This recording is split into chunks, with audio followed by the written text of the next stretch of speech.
peuple de Dieu. Bonjour. La foi est là. Ok, nous sommes venus, nous sommes arrivés au moment de nous concerter selon la parole de Dieu. Amen. Alors, nous allons, je vais introduire ce verset, ces deux versets-là par rapport à l'acte que nous avons posé, car c'est important. Amen. Dans le livre de 1 Corinthiens 12, verset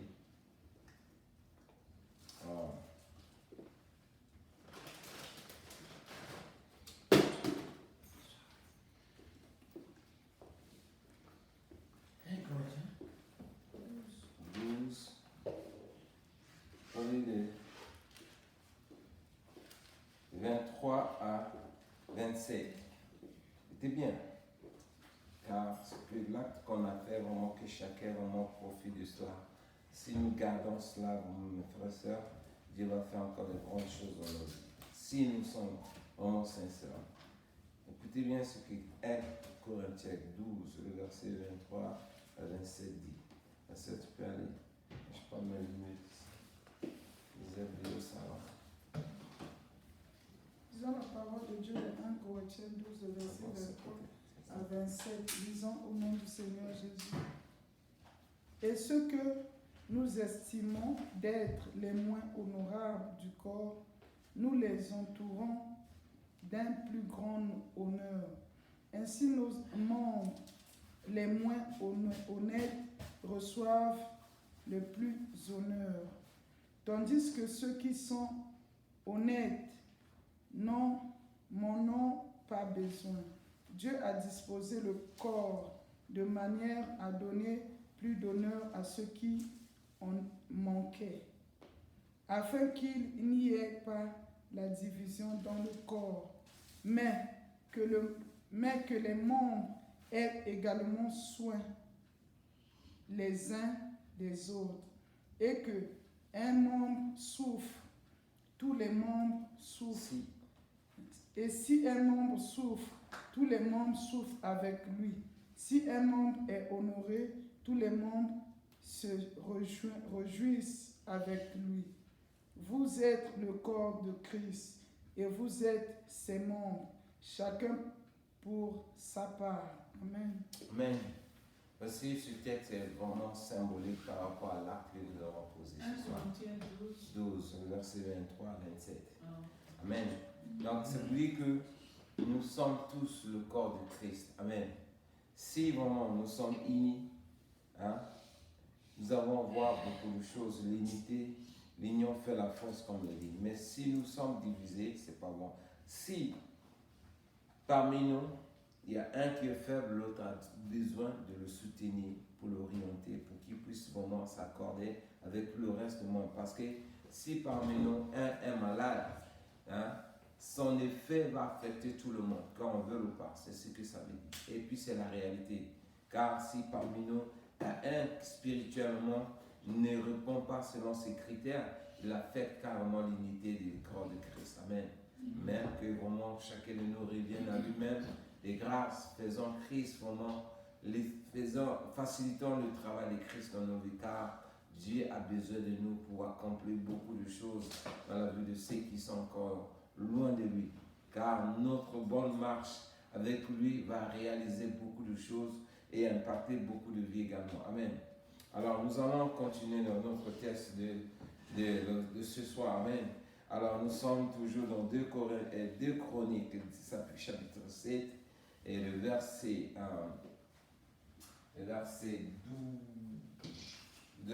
13 à 19. 2 Corinthiens chapitre 12 et 2 Chroniques chapitre 7, verset 12 à 22. Amen. Car ce texte vraiment est très riche, très riche, très riche. Il y a des avantages comme il y a des inconvénients. Et j'ai vu beaucoup de choses. Je suis venu méditer ça pendant quelques temps ici. Mais c'est vraiment riche. Amen. On voit ça, mais nous ne voyons pas, nous ne comprenons pas le trésor qui est caché dans ce texte. Amen. Car si chacun de nous vraiment Et c'est un peu de saisir cette opportunité. Avec Dieu, nous allons faire des grandes choses, des exploits, comme il dit dans sa parole. Amen. Alors, nos sœurs, si tu es prête, tu peux nous aider. 1 Corinthiens, 2 Chroniques plutôt, chapitre 7, le verset 12 à 22. Lisons la parole de Dieu dans 2 Chroniques 7, le verset 12 à 22. Lisons au nom de l'Éternel. L'Éternel apparut à Salomon pendant la nuit et lui dit: J'exauce ta prière et je choisis ce lieu comme la maison où l'on devra offrir des sacrifices. Quand je fermerai le ciel et qu'il n'y aura point de pluie, quand j'ordonnerai aux sauterelles de consumer le pays, quand j'enverrai la peste parmi mon peuple, si mon peuple sur qui est invoqué mon nom s'humilie, prie et recherche ma face, et s'il se détourne de ses mauvaises voies, je l'exaucerai des cieux, je lui pardonnerai son péché et je guérirai son pays. Mes yeux seront ouverts désormais et mes oreilles seront attentives à la prière faite en ce lieu. Maintenant, je choisis et je sanctifie cette maison pour que mon nom y réside à jamais, et j'aurai toujours là mes yeux et mon cœur. Et toi, si tu marches en ma présence comme a marché David, ton père, faisant tout ce que je t'ai commandé, et si tu observes mes lois et mes ordonnances, j'affermirai le trône de ton royaume, comme je l'ai promis à David, ton père, en disant: tu ne manqueras jamais d'un successeur qui règne en Israël. Mais si vous vous détournez, si vous abandonnez mes voies, mes lois et mes commandements que je vous ai prescrits, et si vous allez servir d'autres dieux et vous prosterner devant eux, je vous arracherai de mon pays que je vous ai donné, je rejetterai loin de moi cette maison que j'ai consacrée à mon nom, et j'en ferai un sujet de sarcasme et de raillerie parmi tous les peuples. Et si... Amen. Jusqu'à 20. Amen. Jusqu'à 22. Ah oui, jusqu'à 22, pardon, excusez. Ouais. Continuons, Verset 21. Et si haut placé qu'ait été cette maison, quiconque passera près d'elle sera dans l'étonnement et dira: pourquoi l'Éternel a-t-il ainsi traité ce pays et cette maison? Et l'on répondra: parce qu'ils ont abandonné l'Éternel, le Dieu de leur père, et qui les a fait sortir du pays d'Égypte, parce qu'ils se sont attachés à d'autres dieux, se sont prosternés devant eux, et ils ont servi. Voici pourquoi qu'il a fait venir sur eux tous ces maux. Amen. Amen, amen, amen. Gloire à Dieu, ça c'est notre guide vraiment de cette semaine. Nous avons médité cette parole pendant tout le long de cette semaine et nous sommes arrivés à la fin de cette méditation. Amen. Alors nous sommes en train de consacrer ce moment dans le jeûne de prière en s'humiliant, en cherchant la face de Dieu. Et c'est exactement ce que le texte est en train de faire. Amen. Alors nous allons suivre vraiment tout ce que la parole de Dieu nous a relaté dans ce texte. Et c'est désormais, à partir d'aujourd'hui, c'est cette conduite-là que nous allons marcher. Car Dieu nous a fait des promesses. Nous devons vraiment exploiter ces promesses, mais à condition que nous nous accordons dans ce qu'il nous dit ce soir. Amen. Ce matin plutôt. Amen. Alors, verset 13 dit: quand je fermerai le ciel et qu'il n'y aura point de pluie, quand j'ordonnerai aux sauterelles de consommer le pays, et quand j'enverrai la peste et parmi mon peuple. Amen. Nous voyons, il y a des conditions. Beaucoup de gens qui ont abandonné l'Éternel pour aller servir d'autres dieux, ils se retrouvent dans cette circonstance. Amen. Le ciel les a été fermé et il y a un esprit dévorateur qui est en train vraiment de les frapper. Et il y a aussi la peste qui est vraiment le partage de ces points. Donc il y a trois points que ce verset 13 est en train d'énumérer. Lorsque nous nous jouons devant notre Dieu, en négligeant la grâce qu'il nous accorde, en se détournant de ses lois, de ses promesses, nous voyons ces trois points-là vont toujours être le partage de chacun de nous. Quand le ciel si la grâce de Dieu t'a été fermée, mes frères et sœurs, tu vas beau faire partout, tu vas aller, rien ne va marcher dans ta vie. Vous voyez ça? Ça, c'est vraiment un danger de vivre, de se retrouver dans ce texte, dans ce contexte.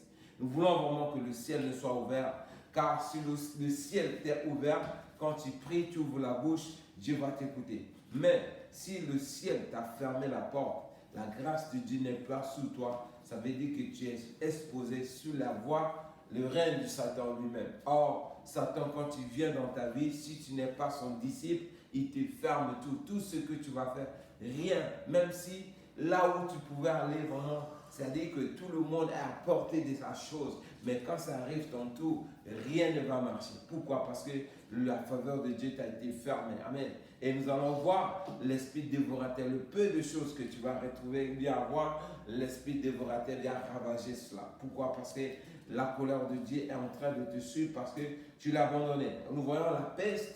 La peste symbolise aussi beaucoup de choses, car ce moment est à ce que nous sommes en train de méditer cette parole pour ne pas que nous nous retrouvions dans ce contexte, parce que les trois points-là ne sont pas essentiels pour notre vie ici-bas dans ce monde.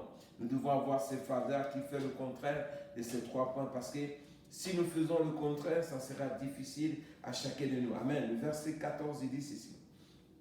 Si mon peuple, si par exemple, ces trois points-là étaient le quotidien de ta vie, vraiment tu marchais dans cette voie et que rien ne marchait, rien ne bouge, partout tu passes, vraiment c'est des blocages, c'est des échecs, c'est la malédiction, c'est vraiment les dépenses, tu es malade à tout moment, chaque fois que tu touches quelque chose, et il y a un problème qui suscite. Quand tu veux faire telle situation, il y a quelque chose qui arrive. Tu as ceci, il y a une maladie qui sort. Donc, tu travailles seulement pour tourner à rond. Mais, si tu rentres en toi-même, tu t'accordes avec le verset 14, il dit, si mon peuple, sur qui est invoqué mon nom, s'humilie, prie, cherche ma face, et s'il se détourne de ses mauvaises voies,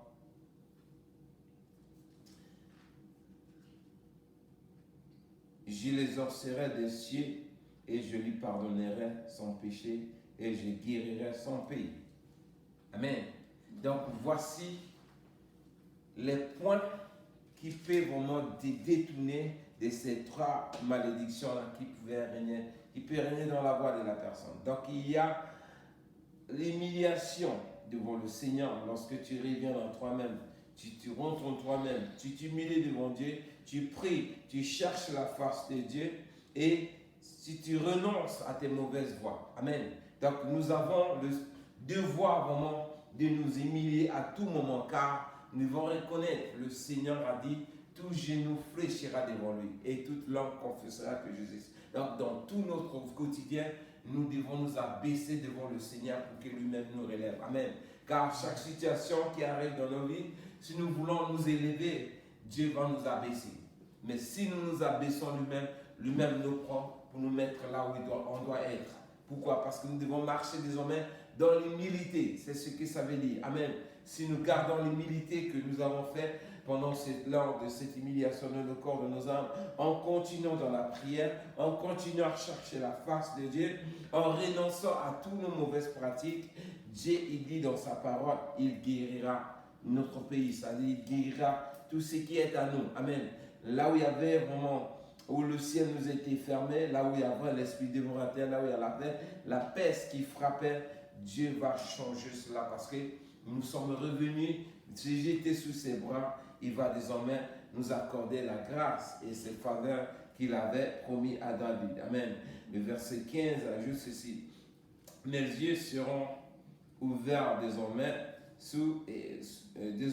et mes oreilles seront attentives à la prière faites en ce lieu. Alors, nous devons savoir que notre corps, en devenant, lorsque nous nous humilions devant le Seigneur, nous le confessons comme Seigneur Sauveur, automatiquement notre corps devient le temple du Saint-Esprit. Et chaque fois que nous élevons nos voix, nous prions, les yeux de l'Éternel sont sur nous. Amen. Et ses oreilles seront attentives à nos prières. Et ça veut dire quoi? Étant donné le ciel est ouvert et la faveur de Dieu est sur nous, nous n'avons plus rien à craindre parce que la faveur de Dieu, là où il y a la faveur de Dieu, Dieu crée toujours la différence. Amen. Donc nous avons vraiment l'opportunité, la grâce que Dieu nous a accordée ici à Binen, à ce jour, de venir vraiment manifester cette attitude de foi où les autres sont en train de manger, boire, se réjouir dans la chair. Pendant ces semaines-là, nous avons consacré cela en s'humiliant, en cherchant la face de Dieu. Et voici la nuit, pendant que les autres dorment, nous sommes en train de méditer sa parole. Amen. Et c'est vraiment une grâce pour nous d'avoir ce privilège-là qui nous permet d'être dans la présence de Dieu durant ces semaines. Mes frères et sœurs, saisissons cette opportunité afin que nous pouvons exploiter ce moment et que Dieu vienne accomplir vraiment ses faveurs dans nos vies comme il a fait dans la vie de David et la promesse qu'il a faite, que chacun de nous puisse en être bénéficiaire. Amen. Alors, mais tout cela, nous avons posé cet acte. Qu'est-ce qu'il faut faire maintenant? Amen. Après avoir gêné, prié, cherché, s'humilier, chercher la face de Dieu, quel sera maintenant notre quotidien? Amen. Écoutez bien ce qu'il ajoute dans le verset 18. C'est le verset 18? Verset 17, je pense. Je n'ai pas mes lunettes. Les enfants là sont partis. Voilà, verset 17, il dit, toi, si tu marches en ma présence, comme marchait David, ton père, faisant tout ce que je t'ai commandé, et si tu observes mes lois et mes ordonnances, verset 18, si j'affermirai le trône de ton père, de ton royaume, comme je l'ai promis à David, ton père, en disant, tu ne manquerais jamais un successeur qui règne en Israël. Amen. Amen. Donc, voici le quotidien de nos actions après cette action d'attitude de foi que nous avons manifestée. J'aimerais que vraiment, chaque fois que chacun vienne lire ce verset, chaque fois que tu vis, tu as l'habitude de lire ça, ça va t'encourager vraiment à régler tes voies. Parce que ce que nous avons posé, il faut que chacun récolte quelque chose. Mes frères et sœurs, tu dois vraiment te révolter. Je ne peux pas accepter que le ciel ne soit fermé pendant longtemps. J'attends une bénédiction. Je vois que rien ne bouge. Chaque fois que je fais ça, rien ne marche. Chaque fois que je fais ça, je ne vois rien. C'est que le ciel m'a été fermé. Mais comme Dieu m'a accordé cette grâce de venir s'humilier, je vais saisir cette opportunité pour fermer vraiment toutes ces malédictions qui m'accompagnaient. Je vais les éradiquer. C'est un virus dans ma vie. Je veux que désormais Dieu soit au contrôle de ma vie et que ses faveurs viennent désormais m'accorder. Parce qu'ici, nous voyons, le Seigneur a dit, si tu marches en sa présence, comme a marché David, ton père, faisons tout ce que je t'ai demandé, je t'ai commandé, si tu observes mes lois et mes ordonnances, j'affermirai le trône de ton royaume. Amen. Comme je l'ai fait. Or, cette parole n'était pas destinée à Salomon. Amen. Il faut que chacun de nous sache ça. Salomon ne fait que c'est quelqu'un qui souvent faisait passer les témoins. Vous voyez comme les gens courent là. Tu cours, tu fais le rallye quoi. Tu prends le témoin, tu donnes à l'autre, ainsi de suite. Celui qui a fini cette course-là, c'est le Seigneur Jésus-Christ. Amen. Son trône a été affermé, il a assis sous son trône et jusqu'aujourd'hui son règne règne. Amen. Mais son règne ne fait que s'accomplir dans la vie de ceux qui marchent selon les promesses que Dieu a faites à David. Amen. Alors, notre condition aujourd'hui, c'est de marcher en cherchant sa face, en marchant dans la droiture, en observant les lois que Dieu nous a données. En ayant la crainte de Dieu, nous allons voir les faveurs de Dieu vont nous accompagner. Amen. Mais il dit, regardez bien, qu'est-ce qu'il a dit à David? Amen. Parce que je voulais savoir, moi quand je lis la Bible, je suis trop curieux, je veux savoir tout. Amen. Je suis revenu et le Saint-Esprit m'a fait grâce d'aller dans 1 Corinthiens, chapitre 2, le verset 1 à 4. Écoutez bien ce que David avait dit. Que chacun de nous soit attentif, car cette parole-là s'adresse à nous tous ici. Amen. Car c'est cette promesse-là que Dieu va nous donner au canal de roi David. Et si nous saisissons cela, nous allons échapper à tout ce que les malédictions qui frappent ceux qui ont vraiment, s'y sont détournés de la grâce de Dieu. Amen. Écoutez bien, 1 roi, chapitre 2, le verset 1 à 4. C'est la page 480.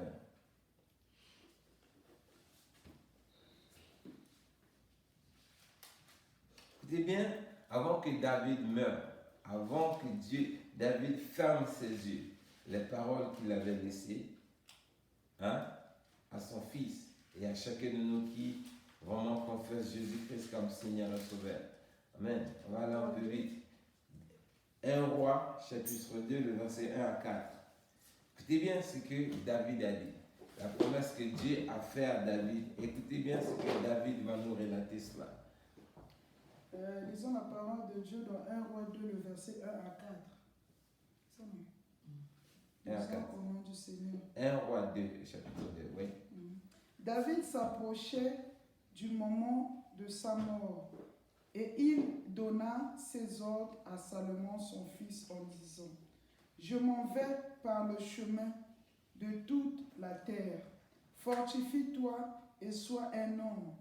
Observe les commandements de l'Éternel ton Dieu, en marchant dans ses voies et en gardant ses lois, ses ordonnances, ses jugements et ses préceptes, selon ce qu'il est écrit dans la loi de Moïse, afin que tu réussiras dans tout ce que tu feras et partout où tu te tourneras, et afin que l'Éternel accomplisse cette parole qu'il ait prononcée sur toi. Si tes fils prennent garde à leur voie, en marchant avec fidélité devant moi, de tout leur cœur et de toute leur âme, tu ne manqueras jamais d'un successeur sur le trône d'Israël. Amen. Amen. Voici cette promesse-là que toi et moi nous devons saisir. Amen. Nous prions chaque fois, nous cherchons la face de Dieu, mais il y a des choses que nous échappons parce que nous ne méditons pas la parole de Dieu. Regardez bien cette promesse, le verset 4.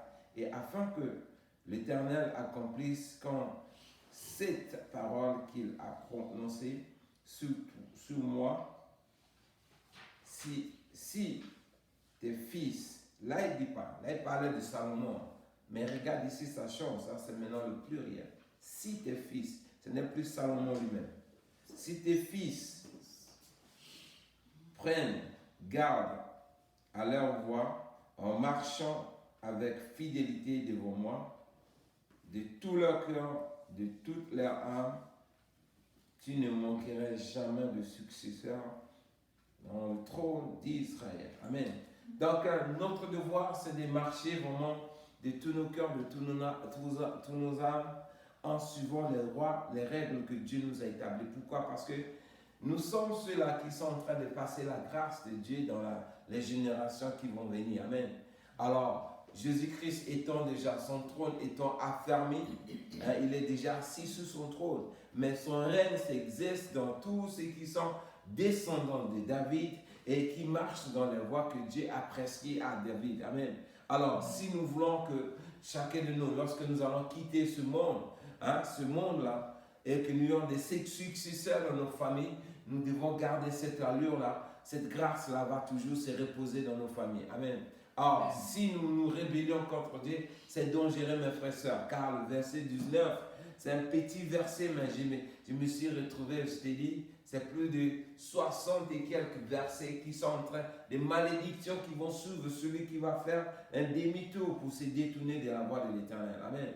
Alors, notre Dieu, il veut qu'il nous aime. Voilà pourquoi il veut que nous soyons bénis, mais la condition que chacun de nous ici saisisse cette opportunité de marcher avec intégrité de cœur. Amen. Parce que le verset, regardez bien ce que le verset 19 dit dans 2 Chroniques 7, là-bas dit, si vous vous détournez, et si vous vous détournez, si vous vous abandonnez mes lois et mes commandements que je vous ai prescrits, et si vous allez servir d'autres dieux et vous vous prosternez devant eux, je vous arracherai mon pays que je vous ai donné et je rejetterai loin de moi cette maison que j'ai consacrée à mon nom et j'en ferai un sujet de sarcasme et de raillerie parmi toutes les nations de la terre. Amen.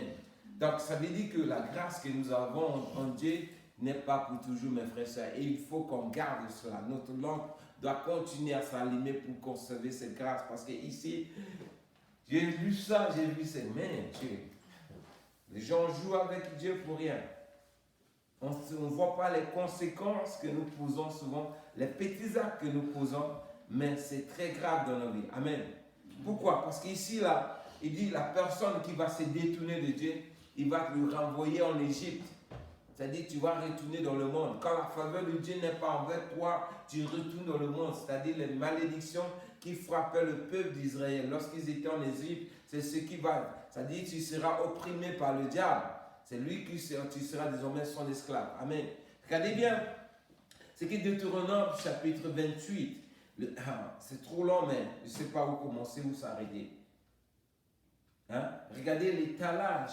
C'est-à-dire quoi? Tu viens dans ta tête, tu vas poser c'est-à-dire, hein? Peut-être tu vas prendre 2 à 3 secondes, hein? Pour méditer cette pensée-là en toi, en se détournant de la voie de l'Éternel. Regardez les conséquences qui vont te suivre toute ta vie. Ça va prendre, si tu as la chance de recevoir la grâce de revenir à Dieu, mais ça va t'écouter des années pour que tu puisses épirer cette malédiction. Écoutez bien ce que Deutéronome chapitre 28, le verset 15. Je pense à des 15 jusqu'à 68 là-bas. C'est la malédiction qui suit cette personne. C'est bon. Vous voyez ça?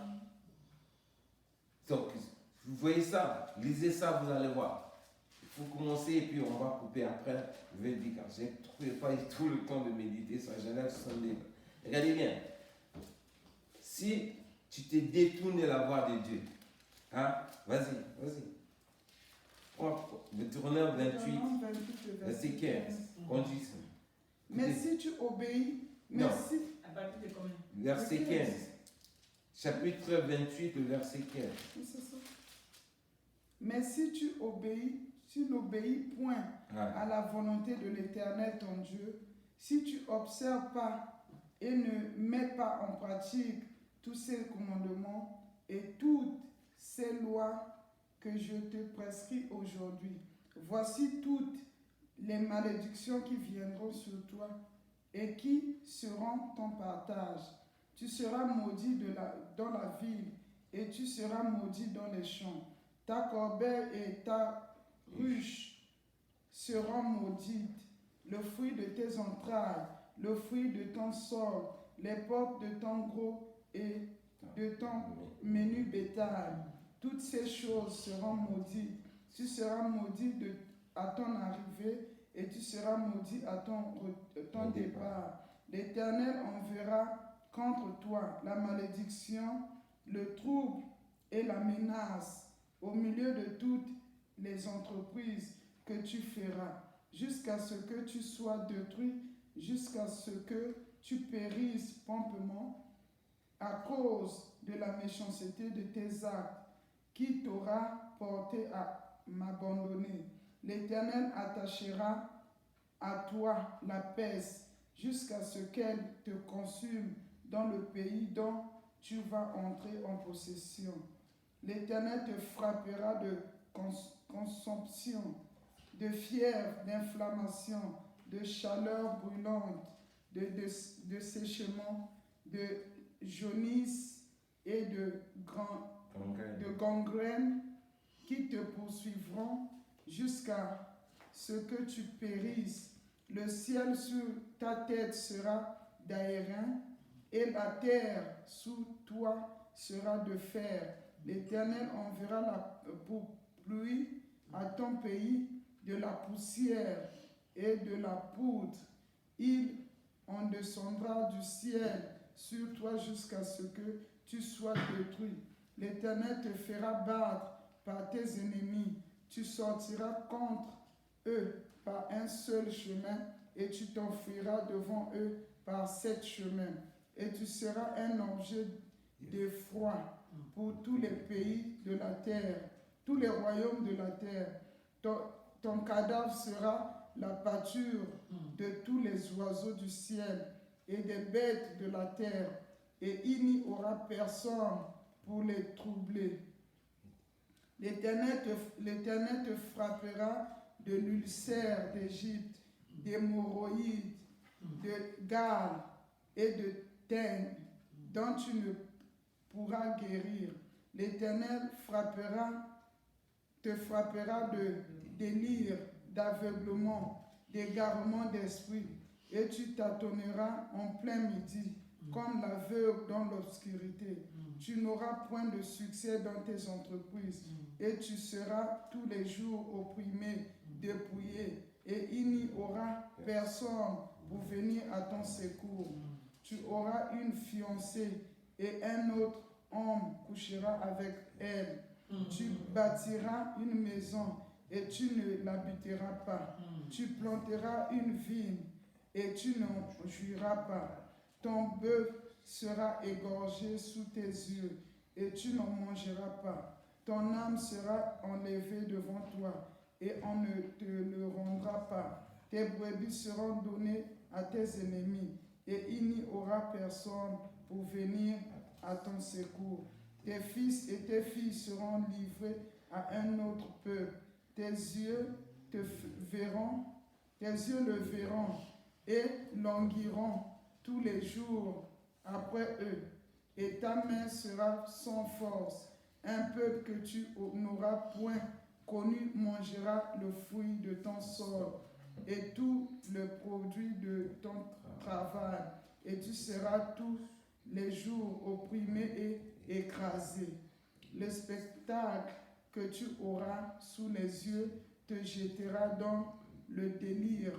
L'Éternel te frappera aux genoux et aux cuisses d'un ulcère maligne dont tu ne pourras guérir.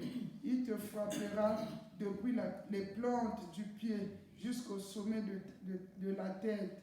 L'Éternel te fera marcher, toi et ton roi, que tu auras établi sur toi, vers une nation que tu n'auras point connue, ni toi, ni tes pères.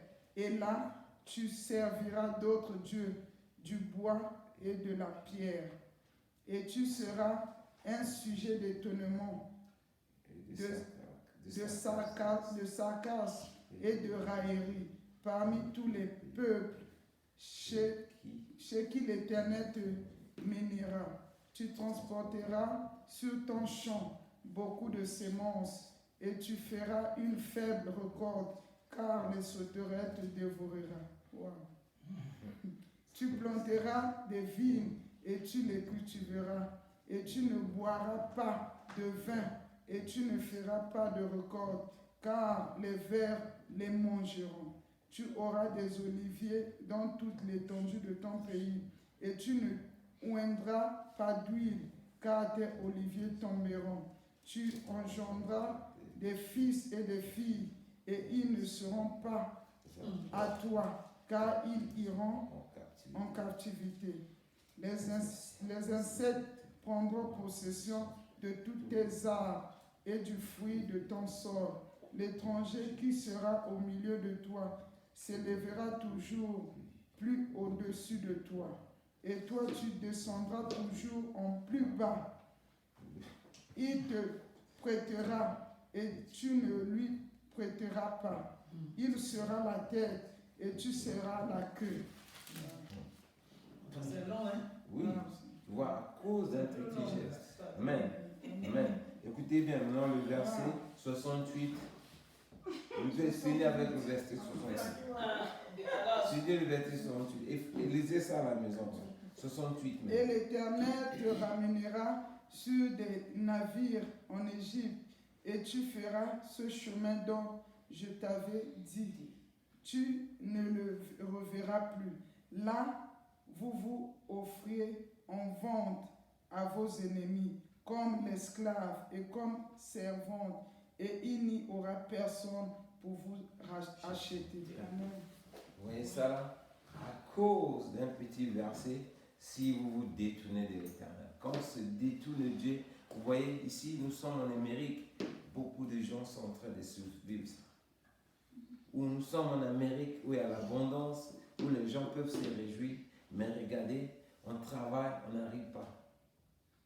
Les étrangers sont toujours dessus, nous sommes toujours la queue. On travaille, on fait le récolte, vraiment n'est pas ça. Pourquoi? Parce que nous jouons, on s'entête toujours devant Dieu.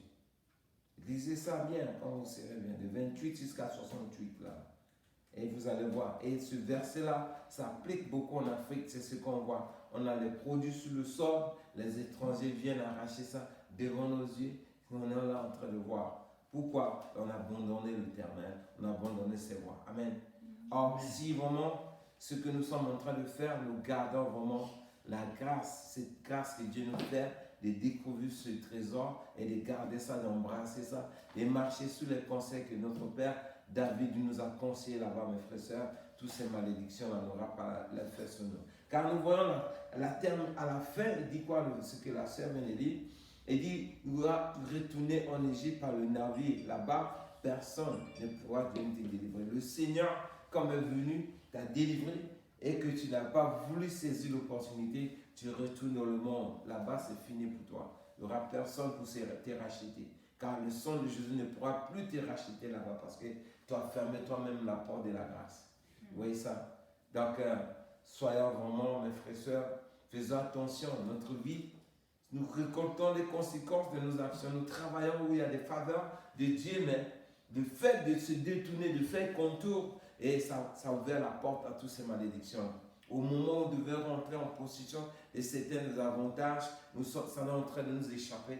Pas parce que Dieu ne veut pas, mais c'est à cause de nous-mêmes. Nous avons facilité la tâche à cette malédiction d'être nos partages. Parce qu'il a dit bien, regardez bien, si vous vous détournez, il dit quoi? Écoutez bien, c'est là où il a commencé. Il dit, dans le verset 16, je pense, il dit, non, verset 15, mais si vous n'obéissez point à ma voix, à la voix de l'Éternel ton Dieu, si vous n'observez point, n'observez pas, si vous n'observez pas et ne mettez pas en pratique tous ces préceptes aujourd'hui, voici la malédiction qui viendra sur toi et qui sera ton partage. Ça veut dire tous les jours, ces choses-là seront tout toi. Tout le temps, les malédictions seront devenues comme ton ami. Tout ce que tu fais, ça est là en train de te suivre. Jusqu'à ce que tu viennes t'humilier et chercher la face de Dieu et se détourner de tes mauvaises voies. Là, tu peux annuler cela. Amen. Car si nous avons fait cela, mes frères et sœurs, soyons fidèles et ayons la crainte de Dieu désormais. Dieu va nous accorder toutes les faveurs qu'il nous a promis dans ce texte. Amen. Je pense que c'est un peu ce qu'on avait à partager. Amen. Amen. J'ai dépassé l'heure. Jusqu'à 2h du matin. Jusqu'à 2h? À 2h du temps. Amen. Amen. Donc, nous avons vraiment toutes ces connaissances que beaucoup de ce monde, les gens dans ce monde qui n'ont pas. Et c'est à nous de prendre ou de laisser. Parce que la parole de Dieu, Dieu nous aime. Quand tu vois quelqu'un, par exemple, en train de faire quelque chose et tu connais où se trouve la solution et la personne est en train de se détourner de la mauvaise voie, si la personne ne t'aime pas et te laisse partir, pour que toi-même tu aies te cogné là-bas, tu vas sentir que j'avais pris vraiment une mauvaise décision. Mais si tu empruntes une mauvaise voie et que la personne qui est à côté de toi dit, écoute, tu es en train d'emprunter une mauvaise voie, il vient te dire, si toi-même tu vas là-bas, ce n'est que ton problème. Amen. Or, c'est ce que Dieu nous fait ce soir. Dieu nous a montré tous les avantages, toutes les conséquences. C'est à nous de prendre, de servir ou de rejeter. Mais il nous conseille vraiment de saisir cette opportunité parce qu'il nous aime. Amen. Car nous sommes tous les descendants de David. Saisissons cette opportunité. Nous allons voir les faveurs de Dieu qui vont nous accompagner. Car nous voulons être bénis. Nous ne voulons pas vraiment... C'est nos ennemis qui doivent fuir. Regardez bien. Il dit, la parole de Dieu fait toujours les vins. Il dit, quand les ennemis viendront, il viendra sur toi par un seul chemin, il fera par 7 chemins. Mais ici, il dit, tu auras vers tes ennemis par un seul chemin, tu feras par 7 chemins. Ça dit le contraire. Vous voyez? Donc, toutes choses, les bénédictions de Dieu sont conditionnées. Quand tu fais le contraire, ce que l'ennemi devait subir, et si toi tu ne fais pas ce que Dieu te demande, c'est toi qui suis maintenant. Parce qu'il facilite maintenant la grâce que tu avais, il facilite, donne le pouvoir, la volonté permissive à Dieu, à l'ennemi. Il donne ça à l'ennemi pour qu'il te fasse maintenant, toi du mal. Vous voyez ça? Alors que Dieu est là pour nous défendre. Mais lorsque nous détournons de sa grâce, en jouant au Dieu, il donne maintenant sa volonté permissive à l'ennemi pour nous faire du mal. Il quitte seulement parce que tu parles avec lui. Oui, parce qu'il le permet. Parce que même s'il quitte, s'il ne permet pas, l'ennemi ne peut pas. Le diable te dit, bon, l'ennemi, tu peux rentrer. Vas-y, le choix est libre. Le diable vient aussi, il en profite. Donc, nous avons vraiment la connaissance d'avoir tout cela, saisissons cela. Et ce jeûne-là, que ça soit vraiment une occasion où beaucoup de choses vont changer dans la vie. Amen. Car nous sommes dans un pays de délices, où coule le lait de miel. Si la grâce de Dieu s'applique vraiment, comme la parole de Dieu nous dit dans nos vies ici, nos vies ne seront plus les mêmes. Amen. On sera la tête, lui-même il a dit ça. On ne sera jamais la queue. Nous avons vu l'étranger vient, il arrache, on travaille durement. On fait une récolte, une petite récolte. Amen. On voit, on se réjouit de cela, mais ce qu'on gagne là, ça n'est rien. Parce que quand on fait face à toutes les factures qu'on a, on se retrouve à zéro. C'est comme si on ne travaillait que pour payer les factures. Alors que Dieu avait dit, on doit recevoir et prêter. Vous voyez? Et c'est nous qui partons prêter et nous ne prêtons pas aux autres. C'est le contraire. C'est ce que nous vivons. Personne ne peut se lever son doigt et dire non, cette parole-là, non, moi je ne suis pas dedans. Nous tous, nous sommes dedans. Parce que nous sommes en train de vivre ça. Ça veut dire que nous devons nous récolter et révolter. Car ce qu'on a déclaré, ce qu'on a semé ici, il faut qu'on récolte vraiment les fruits de ça. Car Dieu a dit souvent, ce que tu sèmes, tu récoltes. Amen.